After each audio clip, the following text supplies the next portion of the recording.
Renan Santos, do partido Missão. Vamos aproveitar e ver um vídeo sobre a vida de Renan Santos. Opa, assumi a vida? Caramba. E aí? Como é que tá? Bom? Esse menino aqui, ó. Bom. Renan Santos tem apenas 42 anos. Esse aqui, ó, meu impeachment. Mas o expressivo histórico de quem ajudou a criar o maior movimento político dos últimos anos no Brasil, que ele transformou com seus colegas do MBL no Partido Missão, pelo qual disputará a presidência da República.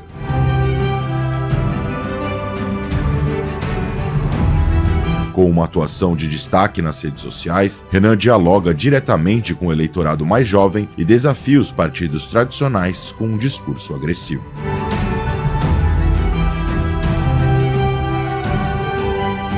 Com viés da direita liberal, o jovem que se destacou como um dos líderes da mobilização pelo impeachment de Dilma Rousseff promete uma reforma administrativa profunda,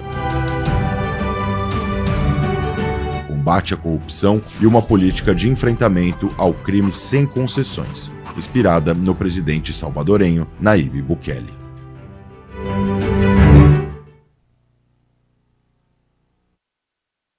Bom dia a todos. Candidato Renan, assim como falamos com todos os candidatos aqui, essa é uma entrevista de emprego para o próximo CEO do Brasil.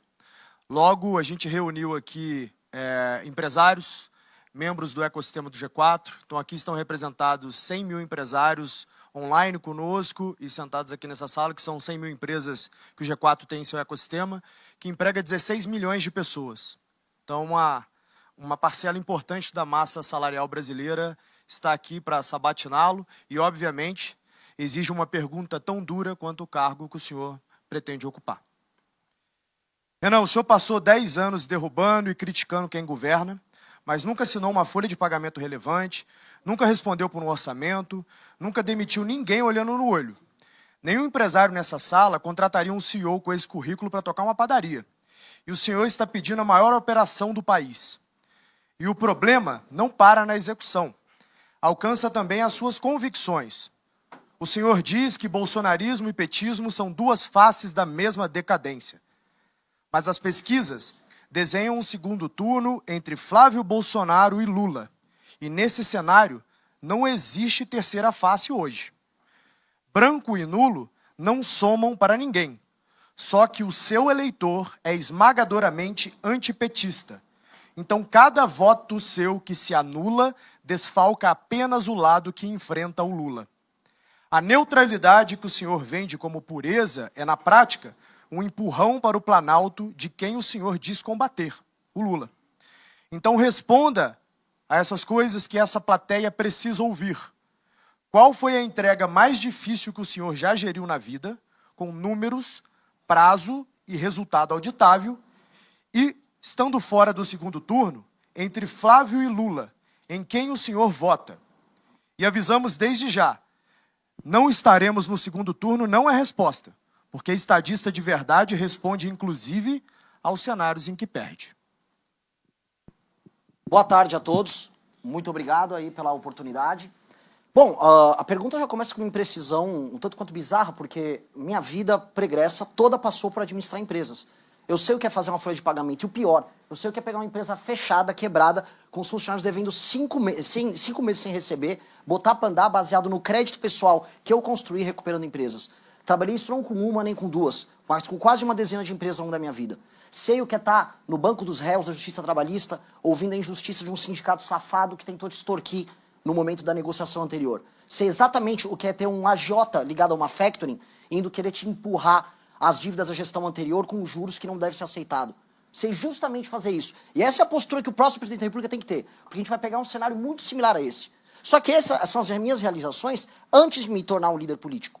E um líder político é um líder que necessita tomar esse tipo de decisão num contexto novo, em que não se conta apenas a ética da convicção, que é a ética da convicção que eu contei todos os anos que eu fui militante político, algo que eu tenho orgulho, faço desde 2014, mas também como liderança que precisa da ética da responsabilidade, que é quem vai assumir um país e vai ter que tomar decisões muito, mas muito difíceis. Pois bem, como líder político, no movimento que é o maior movimento político do Brasil, isso é oferível, nós fizemos o maior a maior ação política com as maiores manifestações da história do Brasil ao longo dos últimos anos, que foi o impeachment da Dilma Rousseff. Organizei essas manifestações, ajudei a criar a linguagem política daquilo que chama de direita no Brasil, algo que foi surfado por muito vagabundo por aí.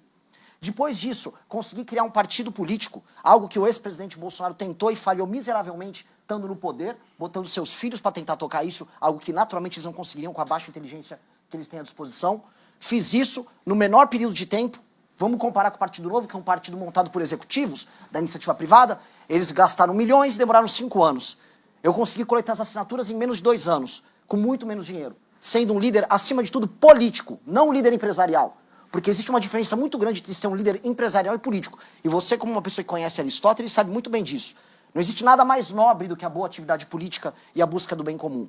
Nesse sentido, eu até não concordo, me permita discordar, Thales, da ideia de que eu estou fazendo uma entrevista de emprego. Porque liderar um país não é uma entrevista de emprego. Liderar um país é apontar o caminho de um povo como um todo. Meu objetivo não é obter um lucro, meu objetivo é obter um horizonte. São coisas diferentes, ambas muito nobres, mas elas têm naturezas diferentes. E a gente tem que entender essa natureza. E o que me qualifica nesse sentido para estar aqui, além dessa experiência pretérita e dessas realizações que são metificáveis, no partido político que eu montei, eu tinha uma folha de pagamento que envolvia milhares de jovens espalhados pelo Brasil. Milhares, que ficavam debaixo de chuva, debaixo de sol, tomando não na cara de um monte de gente, que falava, eu não vou acreditar em montagem de partido, o Brasil não precisa de um partido. E eu tinha que toda quinta-feira, toda sexta-feira, pagar o valor deles, obtendo doação, vendendo produtos, e montei um partido vendendo livro. Num país de pessoas iletradas que não dão valor à leitura, eu vendi livro e a venda de livro foi responsável pelos 50% do faturamento que montou esse partido. Então o que eu sou é um líder gestor qualificado no setor privado, porque a política, a atividade política que eu toco, inclusive o partido político, é um ente privado. E é um ente privado em que nós fazemos muito mais com muito menos. Criei a revista Valete, que é a segunda maior revista de política e cultura do Brasil impressa, depois da revista Piauí, não estou falando em digital, porque a nossa é só impressa.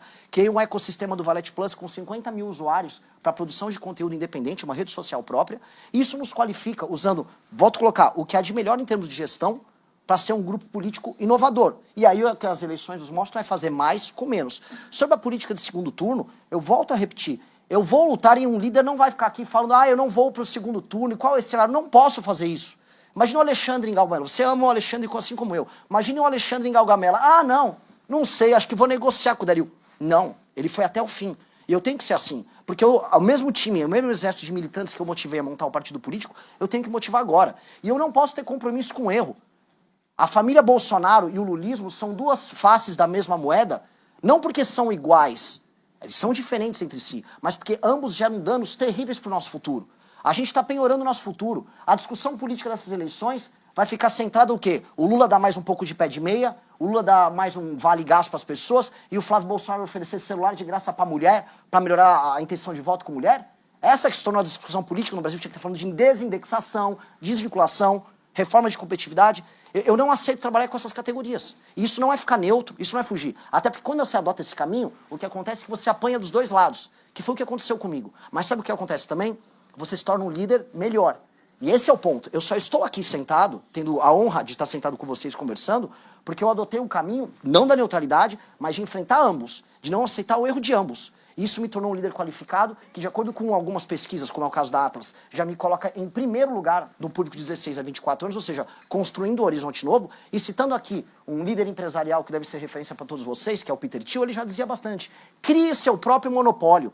Crie, antes de tudo, seu próprio monopólio. Seja líder de uma tecnologia que ninguém pode imitar. Foi isso que eu fiz para as novas gerações. Eu criei um pensamento político próprio, para um grupo político próprio, uma estética própria, uma liderança própria. E com base nisso nós criamos um nicho eleitoral próprio, com um sonho, um horizonte próprio, que nos deixam aptos a participar do grande debate. E é por isso que eu tenho a honra, Thales, de estar aqui com você, de poder discutir isso com você, de poder discutir com o Duda. E estar aqui. É uma visão que pode ser encaixada também como empresarial, no sentido de gestão, mas uma visão muito poderosa em termos de coração. Eu estou aqui por causa desse coração e é isso que vai fazer a gente mudar o Brasil. Obrigado. Mas, candidato, a resposta, vota Lula ou Flávio, sendo que Lula elege Eu voto Renan Santos. Eu não vou para a batalha pensando em perder. Eu voto Renan Santos. Candidato, deixa eu aproveitar e exibir rapidamente uma pesquisa da Real Time Big Data sobre o candidato Renan Santos. Fizemos uma sondagem com eleitores e aí fizemos a seguinte pergunta: qual é o maior feito de Renan Santos? 64%, acredito que nenhum. 7% falam que é a criação do MBL, 8% falam que é a fundação do partido Missão, 20% falam da derrubada da Dilma Rousseff, ex-presidente da República. Temos outros slides também. E qual a promessa de Renan Santos soa melhor? Nenhuma, para 35%. Mutirão anti-Bolsa Família, 17%. Mudanças na educação, 13%. E guerra ao crime organizado, modelo penal diferenciado. Candidato, a partir dessa pesquisa eu quero fazer a seguinte provocação ao senhor. O que faria a pessoa física, Renan Santos, votar no candidato Renan Santos? Infelizmente tem que recorrer à resposta anterior. Ser um bom líder. Ser um bom líder. E algo que não está presente aqui, que é ter tomado as decisões duras que machucaram o meu grupo político, mesmo quando o caminho oposto soava mais fácil. Quando a gente enfrentou a Dilma Rousseff, e a gente começou a congregar toda aquela energia do antipetismo num caminho só, era um caminho relativamente fácil. Nós, os bolsonaristas, andávamos juntos, a turma do Partido Novo, todos andávamos juntos. Quando veio o governo de direita, em que nós precisávamos cobrar e discordar, e aqui eu vou fazer um elogio ao antagonista, que o antagonista adotou um caminho difícil à época também. Nós cobramos. Imagino que o antagonista deve ter perdido assinantes e clientes. Muitas pessoas perderam.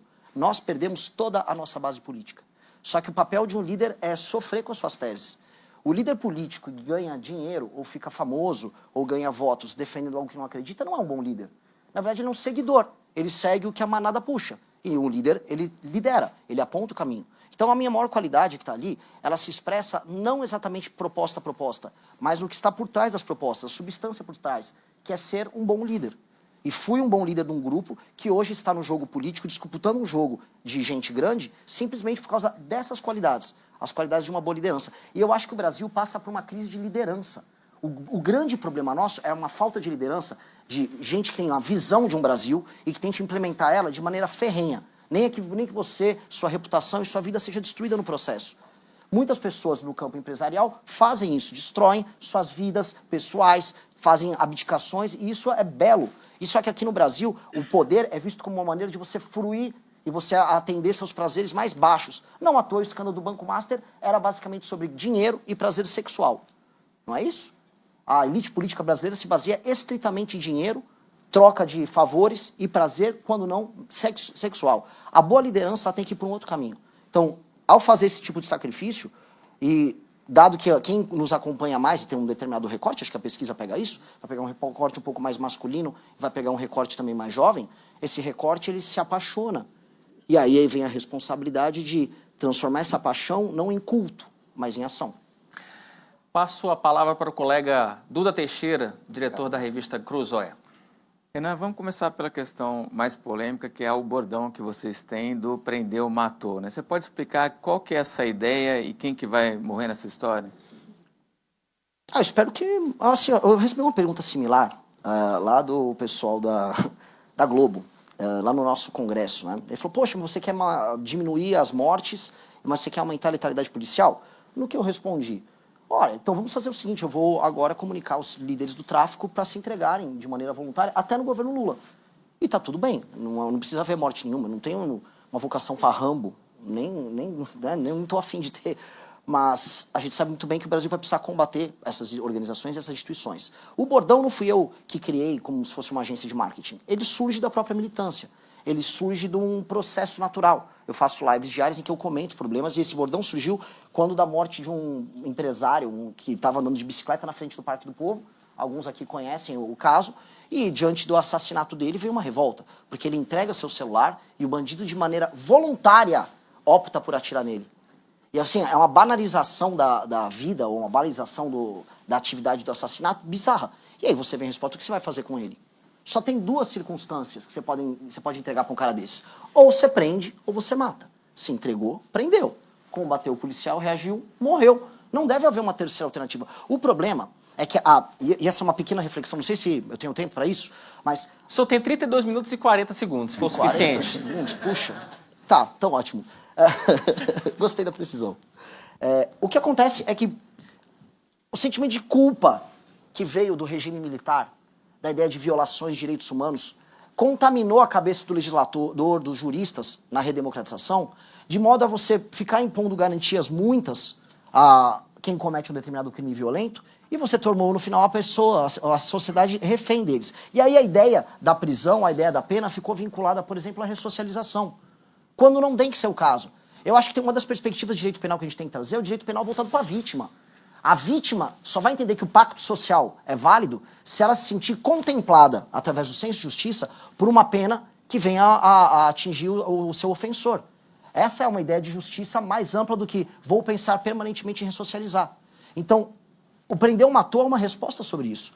É uma resposta sobre um pensamento, e eu fui estudante de direito, é um pensamento errado que tomou as discussões sobre matéria penal nos últimos 30 anos e que agora está se alterando. Candidato, o senhor falou em impacto social e algo que eu, inclusive, falei no início das sabatinas, é que um desafio do próximo presidente da República vai ser refazer um pacto social em nome da governabilidade, principalmente tentando restabelecer o sistema de freios e contrapesos, aquele que todos nós conhecemos por Montesquieu, etc, etc, Checks and etc. balances. Exatamente. Porque hoje vivemos uma balbúrdia, né? O judiciário legisla, enfim, o Congresso executa e o Poder Executivo fica dependendo desse tipo do próprio Supremo para poder fazer alguma coisa. Como que o senhor vai conseguir restabelecer essa relação? Tentar fazer com que o Executivo volte a executar, que o Judiciário volte a julgar e que o Legislativo tenha a sua função de fiscalizar. Essa é uma pergunta de R$1 trilhão, vamos colocar assim. Todas as democracias no dito Ocidente passam por um problema em que o Executivo não executa. Isso não é, vamos dizer, um privilégio do Brasil. Isso vem acontecendo em todos os lugares. E recuperar a capacidade de ação do Executivo, especialmente no mundo em que grandes potências como a China executam em muito, ou vamos falar de outras nações, a Arábia Saudita executam em muito, se tornou um desafio para o Ocidente, que se tornou uma espécie de um regime travado, altamente burocratizado. Isso no Brasil se agrava porque nós temos um regime que é oligárquico.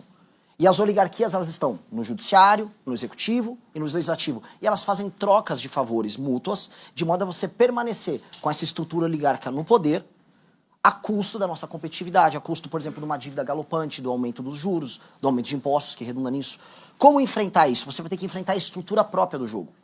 Se, por um lado, eu vou ter que fazer concessões e coalizões tão logo eu entro no poder, porque existe até um conceito errado que é tipo, o Renan é um cara antissistema, então como se eu vou chegar lá em Brasília xingando os outros. Não é isso. Eu vou ter que chegar em Brasília e montar uma coalizão, não só com o Congresso, mas com a sociedade civil.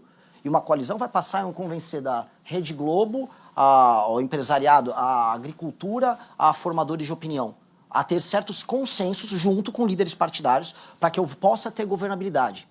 Essa governabilidade vai se dar em pautas que tem que estar muito clara para todo mundo. Não é assim, eu vou ter 4 anos de aliança com uma maioria no Congresso. Como foi o governo Lula II, por exemplo, que com o Petrolão ele estabeleceu uma maioria para PEC e não passava PEC nenhuma que importava. Sim. Nenhuma reforma foi feita naquela época. Nós temos que saber quais são os temas centrais. Desindexação, desvinculação, reforma da Previdência, uma agenda de competitividade muito poderosa, reformas em termos de matéria penal. Então, ok, eu vou precisar de maioria para PL, para algumas, e maioria para PEC. E vamos trabalhar caso a caso, gerando essas maiorias na sociedade civil. Ao fazer isso, eu começo a entregar coisas. Eu recupero a capacidade do governo federal de executar e ter a sua, vamos colocar assim, sua credibilidade de que as coisas voltaram a acontecer. E aí eu tenho que retomar determinados instrumentos que hoje estão na mão do parlamento para servirem ao executivo. Vou colocar uma coisa em primeira mão que nós precisamos fazer e que não é exatamente a coisa mais antissistema do mundo em falar. Nós vamos ter que usar as emendas parlamentares a nosso favor. Para obter governabilidade e para obter espaço fiscal, que é uma coisa que interessa para vocês bastante, espaço fiscal representa investimento, representa também queda nos juros. O nosso ajuste fiscal vai passar também por estabelecer um determinado gatilho.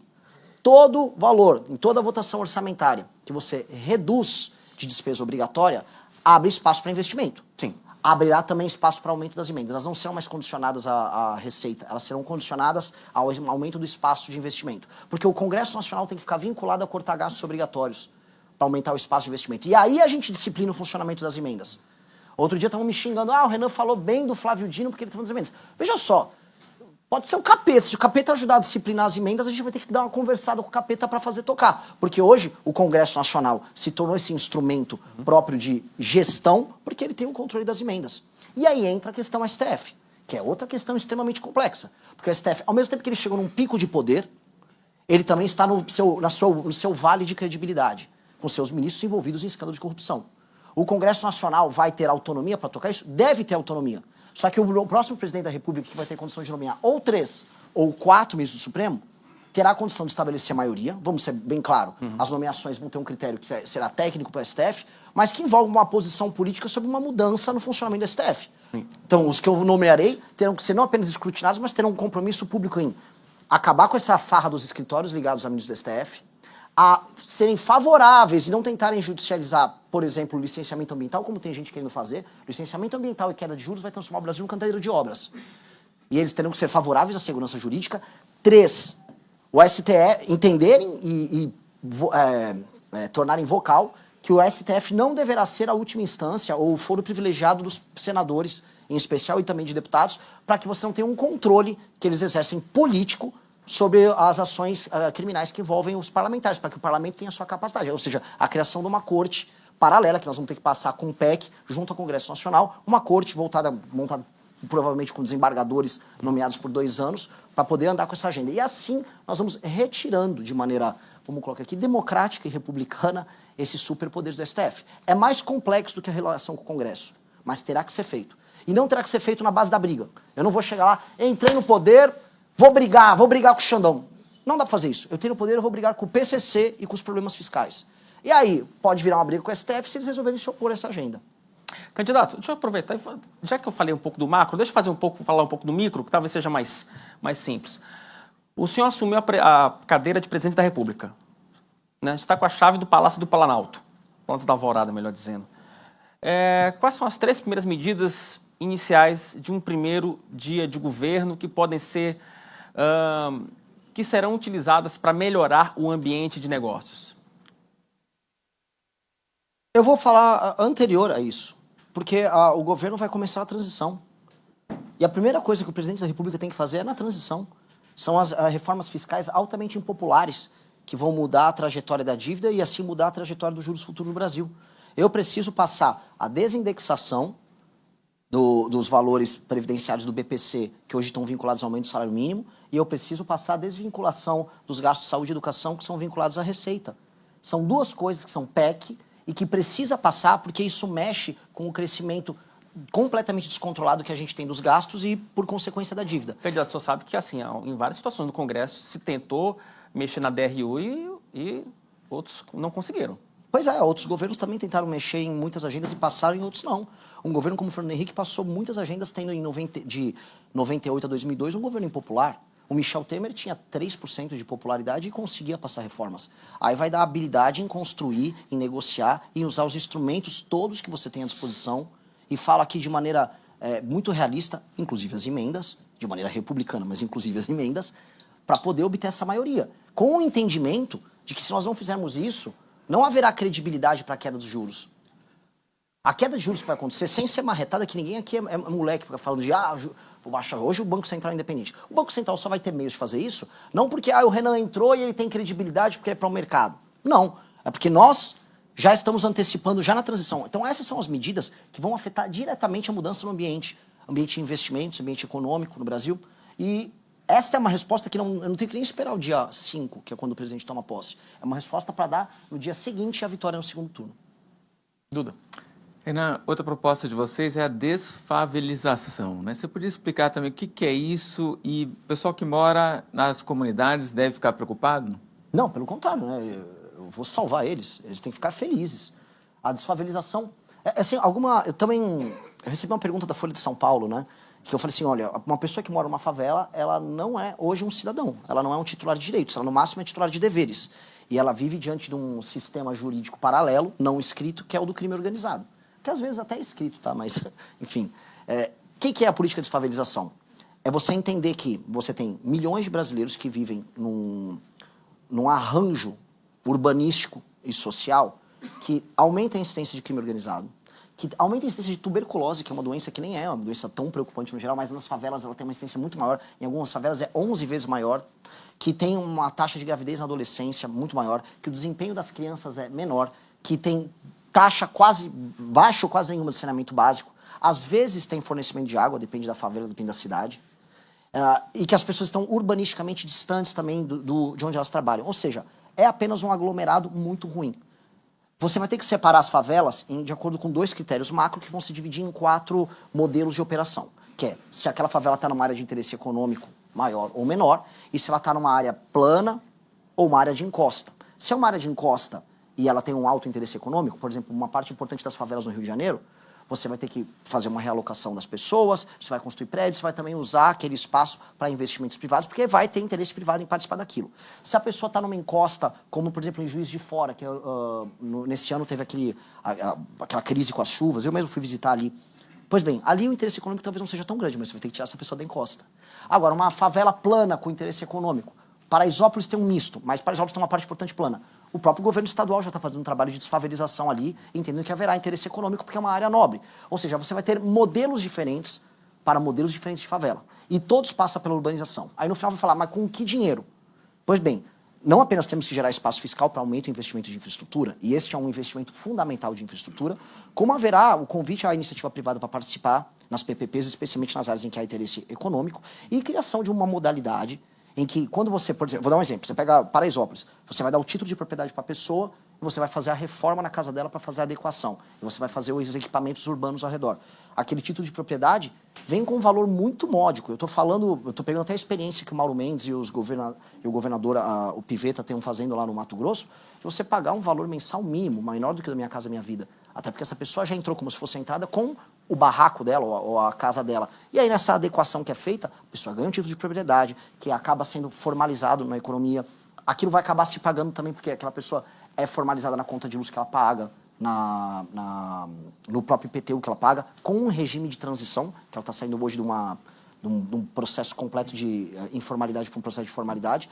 E esse recurso que retorna à economia acaba financiando ao longo do processo. A gente apresentou no Livro Amarelo um estudo interessante sobre como transformar isso em algo economicamente viável, porque o custo, se eu for fazer do zero, seria de mais de R$1 trilhão. Então a gente está falando de um projeto de 15 anos que tem que ser uma política de Estado. E que tem que ser acompanhado de mais uma coisa, um estatuto da desfavelização que passa por impedir, utilizando satélites, toda nova invasão de território urbano, rural, claro, mas tem um problema de favelização do campo com o MST, mas todo o processo de favelização, inclusive um acompanhamento muito sério sobre os tais movimentos de moradia, que trabalham basicamente com especulação imobiliária, com invasão de terrenos e com o uso dessas pessoas como bucha de canhão.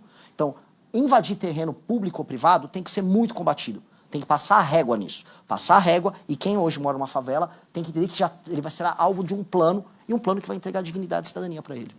Candidato, deixa eu voltar um pouquinho para a economia. Há alguma perspectiva no seu governo de redução de ministérios, redução de cargos comissionados? Tem meta para isso? Redução de ministérios, assim, por mais que seja um sinal que você passa, apresentar isso como uma, nossa, eu estou reduzindo os gastos, isso aí acho que é meio conversa. É legal, tipo, vai o Milei, afuera. Mas quem está no ministério hoje com um cargo que não é comissionado, ele vai continuar na folha. O prédio vai continuar existindo, pertence à União. Acho que o critério que tem que utilizar é, vou remodelá-los de acordo com o modelo de gestão. Então, o Kim Kataguiri vai tocar um ministério de gestão nosso, que vai congregar previdência, que vai congregar trabalho, que vai congregar planejamento. Ou seja, a ideia nossa, inclusive, com ele, é a gente montar uma espécie de uma startup no próprio Palácio do Planalto, junto com a Secretaria-Geral, congregando essas áreas que são estratégicas. E esse próprio Ministério cuidar de a gente olhar todo o capital humano que a gente tem à disposição, como uma espécie de um super RH, e aí você fazer as relocações e readequações que são necessárias. Até porque existe assim, muito preconceito com o comissionado, mas em muitos ministérios, em muitas prefeituras, é o comissionado que toca a gestão. Então boa parte da equipe técnica, que a gente chama dos ministérios da Fazenda, que passa para ele, eram bons cargos técnicos comissionados que foram colocados lá. Então o senhor não mexeria nisso? Ou mexeria não, eu relocaria de pontual? acordo com a necessidade de gestão. Eu botar uma meta específica, para mim é mais perfumaria e eu fugir do que é verdadeiramente popular, mas gera resultado fiscal. Eu falar da desindexação do salário mínimo, da aposentadoria do BPC, do aumento do salário mínimo, é impopular, mas te dá resultado fiscal muito grande. Muito grande. Isso vai permitir que os juros caiam, que o dinheiro das pessoas valha mais, inclusive do aposentado. O dinheiro dele vai valer mais no fim do dia. Só que aí eu falo isso, não dá tanto volta que eu falo, eu vou cortar 20 ministérios de uma vez. Eu acho isso bobo, honestamente. Eu acho que tem que obedecer critérios de gestão. É isso. Reforma de Previdência. Reforma paramétrica, está inclusive protocolada por nós. A gente tem que alterar os parâmetros, vocês têm um gatilho automático. Inclusive a OCDE tem uma lista das nações que trabalham nessa linha, que é você tem um gatilho automático conforme a idade avança, naturalmente o sistema previdenciário se adequa àquilo. E nós temos que reduzir as exceções. Reduzir ou quase encerrar as exceções. Nós temos tanta exceção, e a última reforma incluiu tanta exceção, que no fim do dia ela nunca tem o efeito que ela precisa, tanto que ela precisa ser refeita. E eu vou te falar, eu gostaria de passar a Previdência junto nesse pacote que envolve desvinculação e desindexação, na transição. Só para fechar, para entregar para o Duda, né? Eu queria aproveitar só explorar uma questão sobre incentivos fiscais. O senhor, num eventual governo Renan Santos, o senhor cortaria incentivo fiscal ou faria uma análise, faria uma readequação? Vou cortar muito incentivo fiscal e também farei muita readequação. Você tem modelos que funcionam e modelos que não funcionam. O do agro funciona. O do agro funciona. E quando comparado aos nossos concorrentes no mundo, o subsídio é muito menor do que os nossos concorrentes globais. E o agro, ele se tornou uma cadeia que hoje ela não é apenas agro. Quem vai no Mato Grosso, eu fui no Maranhão, que é uma das regiões... Você é do Maranhão. Sim. Você vai para a região de Balsas, hoje você tem usina de etanol lá em Balsas. E é o agro, o capital do agro, gerando tecnologia e se tornando agroindústria, para exportar. Aquilo mudou a dinâmica em Balsas. Quando você vai para Pinheiros, a terra do Sarney, você vê um negócio decadente, triste. Você vai para Balsas, por mais que urbanisticamente ainda tá se arrumando, já é outra energia. Você vai para o Mato Grosso, outra energia. É a transformação do agro em agroindústria. Então, isso está dando frutos para a gente. Inclusive, boa parte do projeto que a gente tem que ter de Brasil, de sair o Brasil do Bolsa Família, passa a entender que o papel da agricultura ali é um papel transformador. Ele muda a dinâmica política, econômica e social desses lugares. Então, isso é um exemplo do que funciona, mas, logicamente, é aquela coisa, né? O molho... E o que não funciona? Fica mais caro aqui o que não funciona. Zona Franca de Manaus é um exemplo que não funciona. Só a Honda tem 16 bilhões em renúncia fiscal por ano. A Honda, para ficar levando equipamento daqui para lá, de cá para lá, só porque tem vamos colocar aqui, uma malandragem fiscal que foi criada. Talvez houvesse ali no período da ditadura militar um objetivo de ocupação. Hoje não funciona. Manaus é uma cidade de 2 milhões e poucos mil habitantes e você tem renúncias fiscais nas casas das dezenas de bilhões de reais. Ou seja, não está batendo. Tem orçamento de capital no Brasil que não dá o que é a Zona Franca de Manaus. E de capital maior. Me corrija aí o pessoal que está aqui, mas eu duvido que o orçamento do Rio de Janeiro seja maior, da cidade do Rio, que é bem maior do que Manaus, do que o dinheiro que vai para a Zona Franca de Manaus. Então, lógico que é uma distorção. E essa distorção precisa ser corrigida. Só que também acredito que, quando bem implementado, algumas renúncias fiscais podem funcionar. A construção do complexo do agro, que envolveu a Embrapa Pública, e olha só, eu sou um cara também do vamos privatizar, a Embrapa Pública, mais as frentes pioneiras que levaram a gauchada do sul para o centro-oeste para o norte, isso misturou Estado, misturou iniciativa privada e misturou algum grau de subsídio, e isso gerou algo muito bom.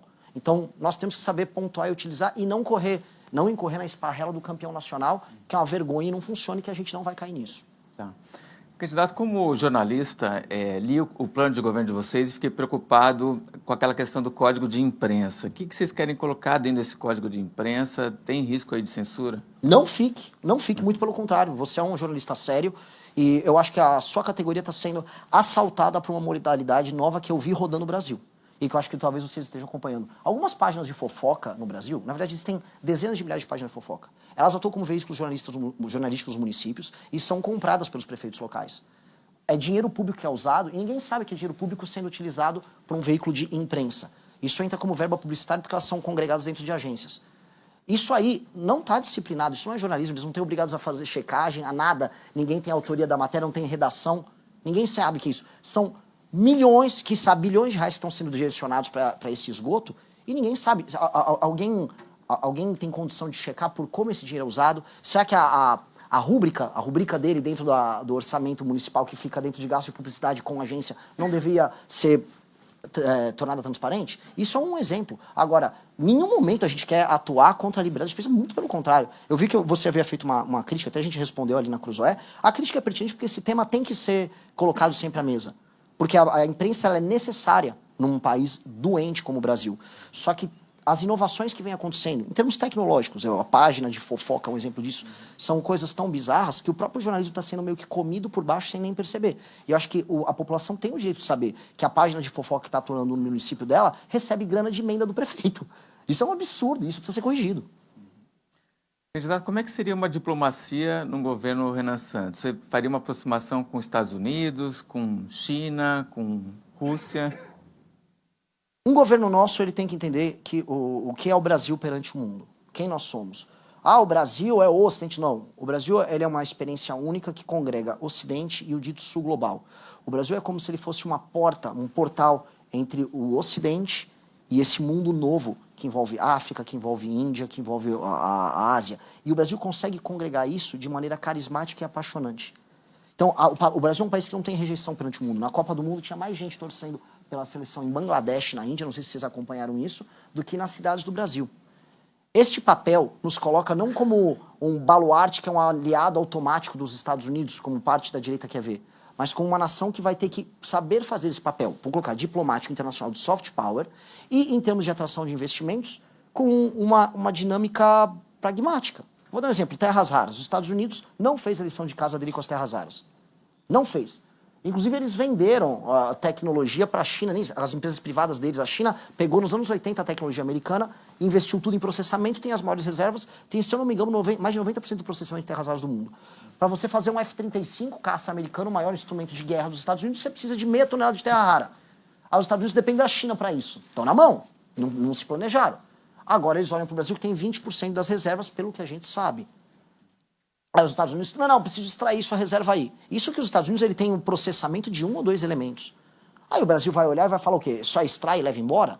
Não, qual é o nosso papel nesse novo jogo geopolítico? Na nossa visão, eu tenho que sentar com a União Europeia, tenho que sentar com Taiwan, que precisa de terra rara também, eu tenho que sentar com o Japão, tenho que sentar com os Estados Unidos, com o Canadá e com a própria China e estabelecer um sistema relacional em que há transferência de tecnologia e investimento e parcerias de longo prazo envolvendo isso. Porque as terras raras vão colocar a gente, vão fazer com que a gente possa tirar o gap tecnológico em matérias que a gente ficou completamente para trás. Então, do ponto de vista geopolítico, uma reorganização que nós vamos precisar fazer e que não é uma resposta fácil, porque você vai ter que sentar e negociar com todo mundo. Com absolutamente todo mundo. A União Europeia tem um interesse numa reindustrialização dela focada nisso. Mesma coisa os Estados Unidos da América, que tem uma dependência geopolítica desse tema. Vamos para outro tema, data center. Hoje o Brasil não está em condição de falar, pô, eu estou aqui na fronteira do conhecimento IA. Mas boa parte das IAs do mundo vão precisar de infraestrutura de data center com energia limpa, sendo tocada em vários lugares ao redor do mundo. O Brasil está numa posição boa para isso.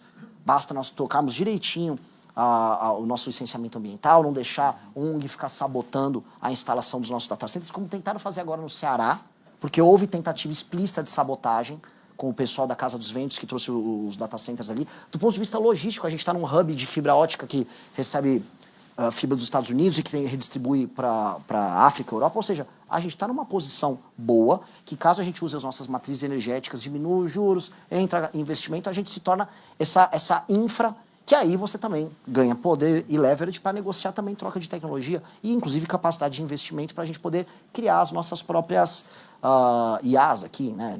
Não sou tão otimista no curto prazo, mas acho que no longo prazo, do ponto de vista diplomático, a gente consegue quebrar o gap nessas áreas. Candidato, vocês pensam em reduzir o número de municípios no Brasil, né? Qual que seria o critério para fazer essa redução? Isso está no nosso Deixa eu livro amarelo. aproveitar esse questionamento do colega para fazer um outro questionamento. Como uma proposta dessa passa num Congresso em que o deputado federal normalmente depende do prefeito para ter voto? Posso me estender nessa? Eu acho que isso aqui é o tema mais legal para a gente tratar. Se a gente for falar de reforma política no Brasil, nós temos que falar disso. Porque muita gente fala em reforma política, vamos mudar o modelo para distrital misto. Isso pouco importa no regime atual.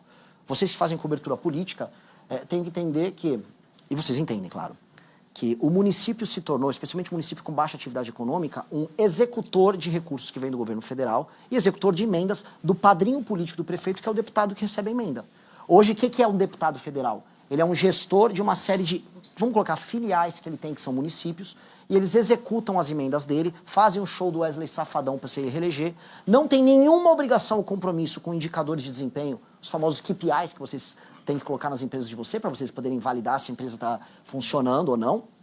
E aí, eles giram esse dinheiro, não há aumento da atividade econômica nesses municípios, até porque aumentar a atividade econômica significa diminuir o ciclo de dependência do cidadão para com o prefeito, com o deputado.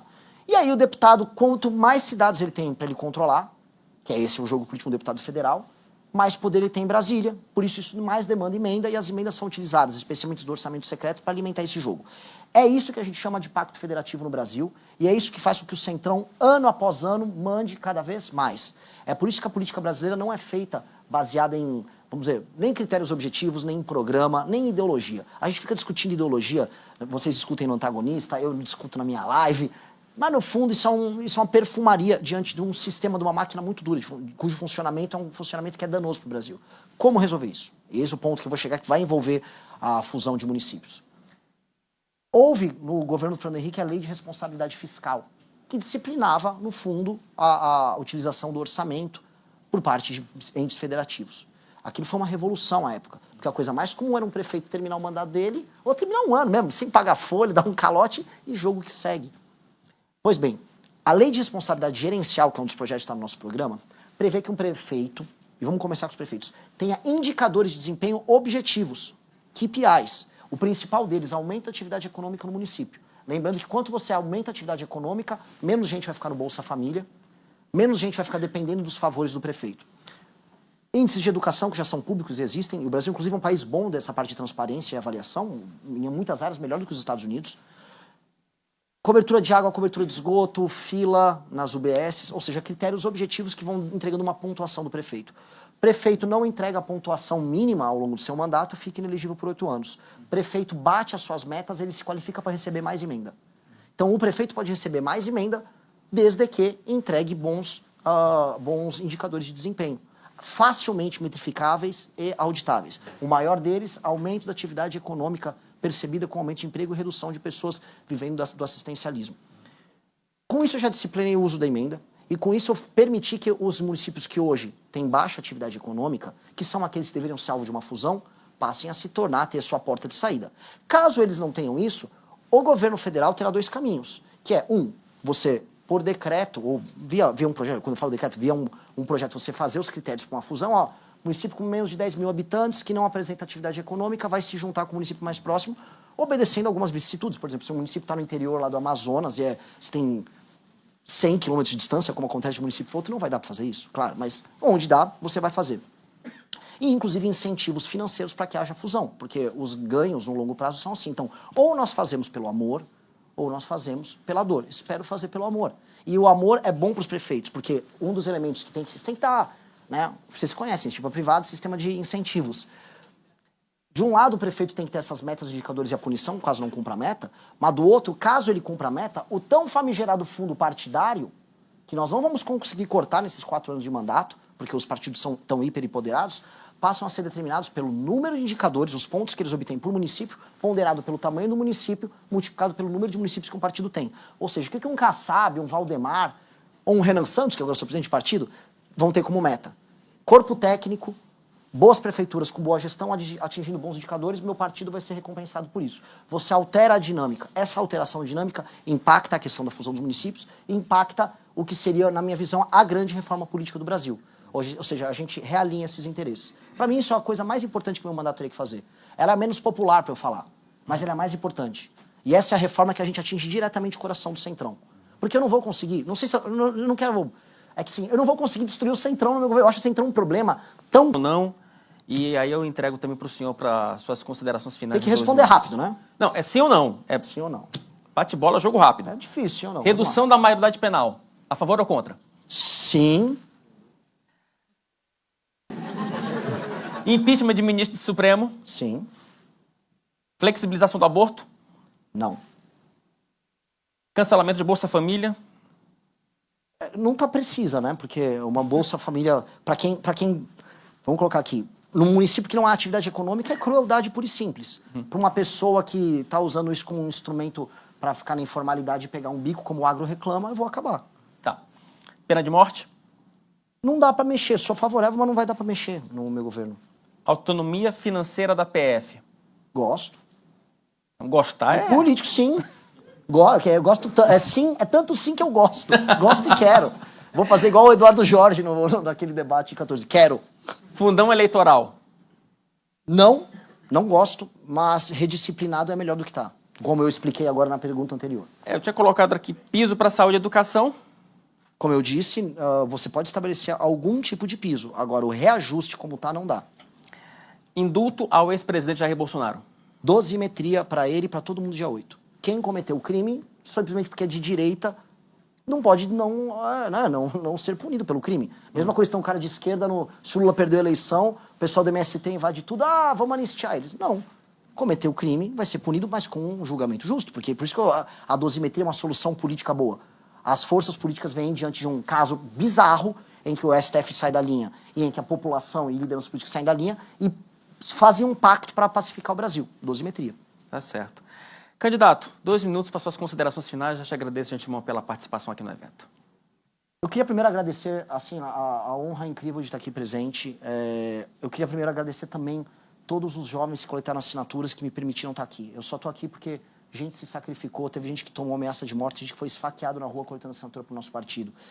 Eu estou aqui pelas pessoas que foram corajosas em falar não diante do like fácil, do view fácil em redes sociais, de todo mundo que resiste à tentação e de todo mundo que está aqui não porque, eu não sou o Lula, é porque eu não sou o Bolsonaro, mas sim porque a gente tem a chance de tornar esse país uma das 5 maiores potências do mundo nos próximos 30 anos.